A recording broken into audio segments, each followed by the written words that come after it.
Okay, so for my video number 4, I'm going to do option 4. The Golf Scores Excel files contains a random sample of golf scores for 2 highly competitive male golfers. Each one claims to be that he is a better golfer. Assuming the population variances are unequal for each golfer, perform a hypothesis test using alpha equals 0.05 to determine if there is a difference in the average golf scores between the two men. These are independent samples. So let me back up a little bit, pull up my Excel sheet and my paint so I can draw my graph. This is why I did it this way. Okay, so first things first, you're going to want to pull out all the information that you need here before we can draw our, ooh, this is rough. Okay, yeah, let's try that again. Okay, this is harder than it looks. And when I did it on my last video, there we are. Okay. You know what that is. That's my graph. Okay. Sorry. So you're going to go to data and you're going to use the data analysis tool. Let it load. So we're dealing with 2 samples of unequal variances because that's what our directions told us to do.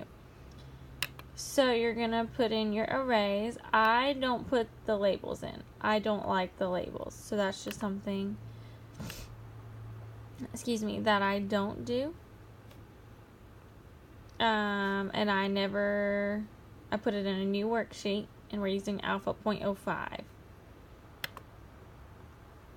So bam, that is pretty much all the information we need. This is a simple task to us. So your variances are unequal and that is proven as shown. This is going to be a right tail test. And your critical, we're going to put right here.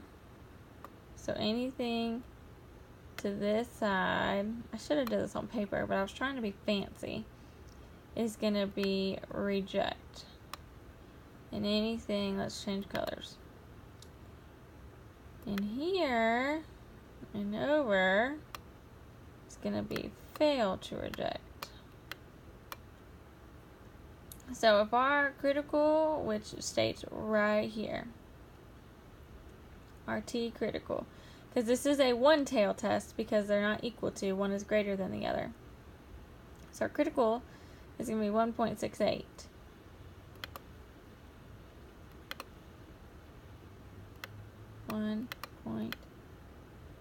I'm getting better at this. 8.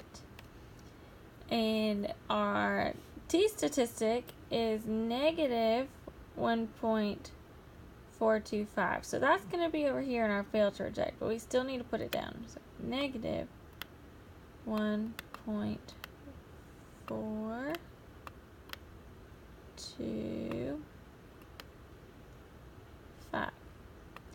Alright, so because it is in this area, it's going to be a fail to reject.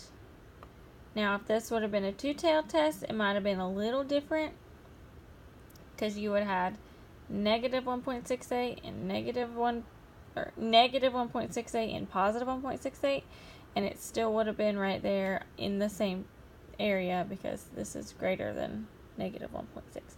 So technically, this would have been the same fail to reject hypothesis if it was a 2-tail test. This little data analysis tool is awesome. It gives you all you need. Come on, focus, little camera. It gives you all you need. It gives you the degrees of freedom. The t-test, here I can make this bigger and you can see what it says, 1-tail, 2-tail. So